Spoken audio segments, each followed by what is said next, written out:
ముందుగా మేషరాశి. మేషరాశి వారికి ఈ సంవత్సరం చాలా బాగుంటుంది. ఒక పెద్ద అవకాశం తలుపు తడుతుంది. మీలో ధైర్యం, శ్రమించే గుణం పెరుగుతాయి. కొన్ని ఆగిపోయిన పనులు ఈ సంవత్సరం మధ్యలో పూర్తవుతాయి. మీ కీర్తి ప్రతిష్టలు పెరుగుతాయి. కెరీర్ పరంగా మంచి అవకాశాలు లభిస్తాయి. ఉన్నత స్థాయికి చేరుకుంటారు. వ్యాపారంలో లాభాలు బాగుంటాయి. దీనివల్ల జీవితంలో కొత్త ఆశలు చిగురిస్తాయి. మీ వ్యక్తిత్వానికి ప్రత్యేకమైన గుర్తింపు లభిస్తుంది. ఈ సమయంలో మానసికంగా, శారీరకంగా దృఢంగా తయారవుతారు. సంతృప్తికరమైన ఆర్థిక స్థితి మీలోని ఉత్సాహాన్ని మరింతగా పెంచుతుంది. 2025 మార్చి 29వ తేదీ నుండి శని భగవానుడు మేన రాశిలోకి ప్రవేశిస్తారు. కాబట్టి మేషరాశి వారికి ఏలినాటి శని ప్రారంభమవుతుంది. కాబట్టి శనికి సంబంధించిన పూజలు 8 శనివారాలు శనికి తైలాభిషేకం చేయడం, శనికి జపం చేయడం, అలాగే అఘోర పాశుపత హోమం చేయించడం చెప్పదగిన సూచన. ఈ అభిషేకాలు, జపాలు, హోమాలు 3 నెలలు ముందుగానే ప్రారంభించాలి. ఎందుకంటే ఏలినాటి శని ప్రారంభమయ్యాక కంటే ముందుగా చేసుకోవడం వల్ల కొన్ని మంచి ఫలితాలు సమకూరుతాయి. వృత్తి వ్యాపారాల పరంగా నిదానంగా సాగుతుంది. లాభ నష్టాలు, మంచి చెడు అన్నీ సమపాల్లో ఉన్నాయి. దేనికైనా సమయం కలిసి రావాలి. మిమ్మల్ని మీరే ఓదార్చుకోవాలి. ఫుడ్ సంబంధించిన వ్యాపారస్తులకు, ఐరన్ వ్యాపారస్తులకు, నూనె విక్రయించే వ్యాపారస్తులకు, వాహన డీలర్లకు, ఆటోమొబైల్ రంగంలో ఉన్న నిపుణులకు, ఫోటోగ్రఫీ, ఫ్యాషన్ జ్యువెలరీ, రెడీమేడ్ వస్త్ర వ్యాపారస్తులకు, అలంకార సామాగ్రి వ్యాపారస్తులకు, సౌందర్య వ్యాపారస్తులకు, బ్యూటీషియన్స్కి ఈ సంవత్సరం వీరికి అనుకూలంగా ఉన్నట్లు చెప్పవచ్చు. ఆర్థిక వ్యవహారాలు సానుకూలంగా ఉంటాయి.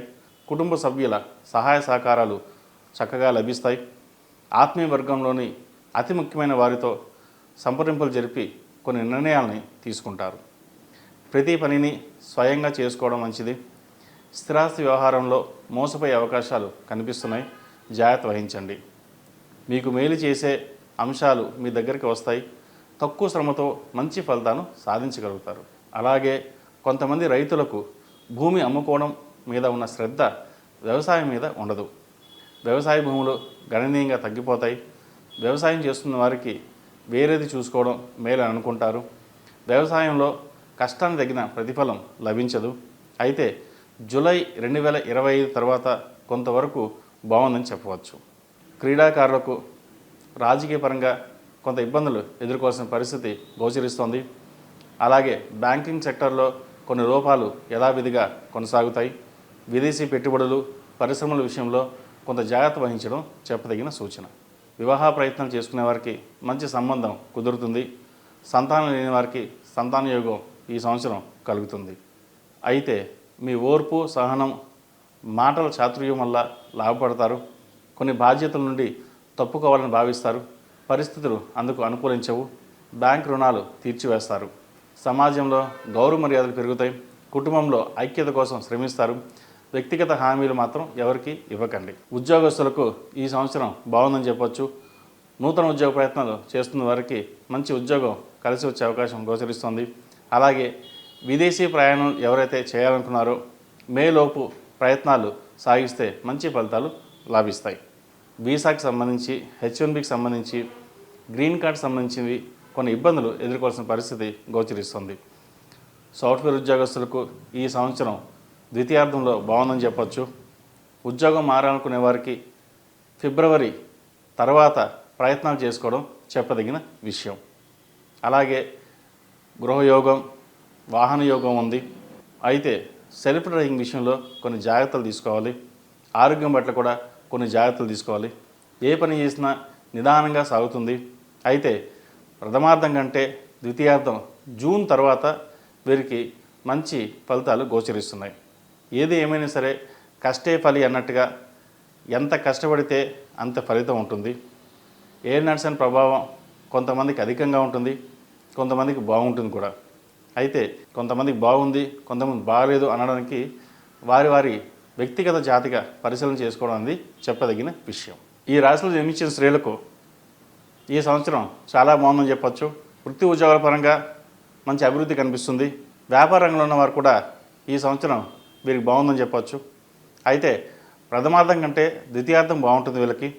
రాహుగ్రహ సంచారం, గురుగ్రహ మార్పు, అలాగే శని మార్పు వల్ల కూడా చిన్న చిన్న ఆటంకాలు ఏవైతే ఉన్నాయో అవి తొలగిపోతాయి. అయితే వీరు కష్టానికి తగిన ప్రతిఫలాన్ని ఎక్కువగా ఆశిస్తారు. అయితే అంత ఫలితం తక్కువగా ఉంటుంది. నూతనంగా వ్యాపారం ప్రారంభించాలనుకునే వారికి అన్నీ చూసుకుని వెళ్ళడం అనేది చెప్పదగినది. భాగస్వామి వ్యాపారాల్లో కొంతవరకు నష్టం వాటిల్లుతుంది లేదా మనస్పర్ధలు వచ్చే అవకాశం గోచరిస్తుంది. ముఖ్యంగా స్త్రీలు ఆరోగ్యపరమైన జాగ్రత్తలు తీసుకోవాలి. గ్లైనిక్ సంబంధించి, మోకాలకు నొప్పులకు సంబంధించి, అరికాలకు సంబంధించి, బోన్స్ మెయిన్ వీటికి సంబంధించిన ఇబ్బందులు పెడతాయి. దానికి 8 శనివారాలు శనికి తైలాభిషేకం, అఘోర పసుపు హోమం చేయించడం చెప్పదగినది. పిల్లల అభివృద్ధి కోసం ఎంతో శ్రమిస్తారు. అలాగే జీవిత భాగస్వామి సపోర్టు మీకు ఎప్పుడు లభిస్తుంది కూడా. దాని ద్వారా ఎన్నో విజయాలను అందుకుంటారు. విద్యార్థులకు ఈ సంవత్సరం బాగుందని చెప్పొచ్చు. నూతన ఉద్యోగ ప్రవేశాలు, అలాగే ఎంఎస్ ప్రయత్నించే వారికి ఈ సంవత్సరం మీకు బాగుందని చెప్పొచ్చు. ప్రయత్నాలు ముమ్మరం చేయండి. బ్యాంకింగ్ లోన్ మంజూరు అవుతుంది. అయితే కష్టపడాల్సిన పరిస్థితి ఎక్కువగా గోచరిస్తోంది వీరికి. ఎంత కష్టపడితే అంత లాభాలు ఉంటాయి వీరికి. సివిల్ సర్వీసెస్లో ఉన్నవారికి, బ్యాంకింగ్ సెక్టర్స్లో ఉన్నవారికి, ప్రభుత్వ ఉద్యోగం కోసం ప్రయత్నిస్తున్న వారికి ఈ సంవత్సరం ఉద్యోగం లభించే అవకాశాలు గోచరిస్తుంది. అలాగే హైయర్ అఫీషియల్స్ ఎవరైతే ఉన్నారో ట్రాన్స్ఫర్స్ కోసం ప్రయత్నిస్తున్న వారికి ఈ సంవత్సరం మంచి ఫలితాలని చెప్పవచ్చు. మొత్తం మీద ఈ రాశి వారికి ఈ సంవత్సరం ఆశాజనకంగానే ఉంటుంది. ఆరోగ్యపరమైన జాగ్రత్తలు కూడా తీసుకోవాల్సిన పరిస్థితి కూడా గోచరిస్తోంది. సినిమా రంగంలో ఉన్నవారికి ఈ సంవత్సరం కొన్ని జాగ్రత్తలు తీసుకోవాలి. ఆరోగ్యపరమైన జాగ్రత్తలు తీసుకోవాలి. అలాగే వచ్చిన అవకాశాలు చేజారిపోయే అవకాశాలు కూడా గోచరిస్తోంది. ఏదైనా సరే ఎవరి మీద ఆధారపడకుండా మీకు మీరుగా వెళ్ళినట్లయితే మంచి అవకాశాలు లభిస్తాయి. కొన్ని చేదు అనుభవాలు కూడా ఎదురయ్యే పరిస్థితి గోచరిస్తోంది. కాబట్టి సినిమా ఇండస్ట్రీలో ఉన్నవారు ప్రతి ఒక్కరూ కెరియర్ పరంగా అన్ని జాగ్రత్తలు తీసుకోవాల్సిన పరిస్థితి గోచరిస్తోంది. ఈ సంవత్సరం మార్చి 29న శని కుంభరాశి నుండి మీన రాశిలోకి ప్రవేశించడం, అలాగే మే 15న వృషభం నుండి మిథున రాశిలోకి గురువు ప్రవేశించడం, అలాగే మే 19న రాహు మీనం నుంచి కుంభానికి, కని నుంచి సింహానికి మారడం జరుగుతుంది. వీటి వల్ల వీరికి ముఖ్యంగా మానసికమైన అశాంతి ఎక్కువ నెలకొంటుంది.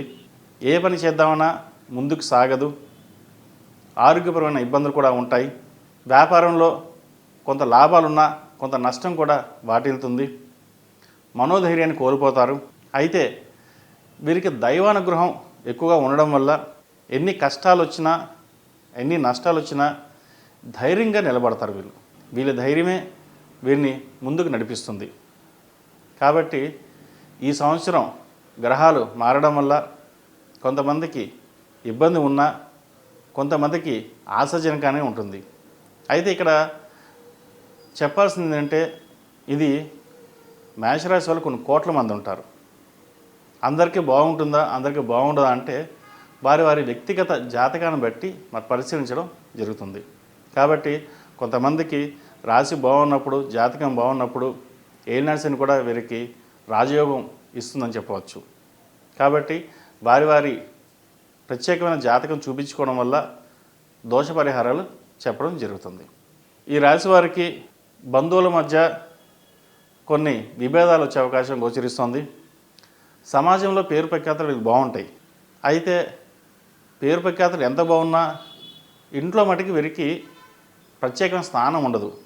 ఏదో చేస్తున్నారులే, ఎంత చేసినా ఏం చేస్తున్నారులే, ఏముందిలే అన్న ఒక నిరాశపరచడం జరుగుతుంది. ఇంకోటి, వీళ్ళు ఎదుగుతున్నారనే ఈర్ష్యాద్వేషాలు కూడా ఎక్కువగా ఉంటాయి.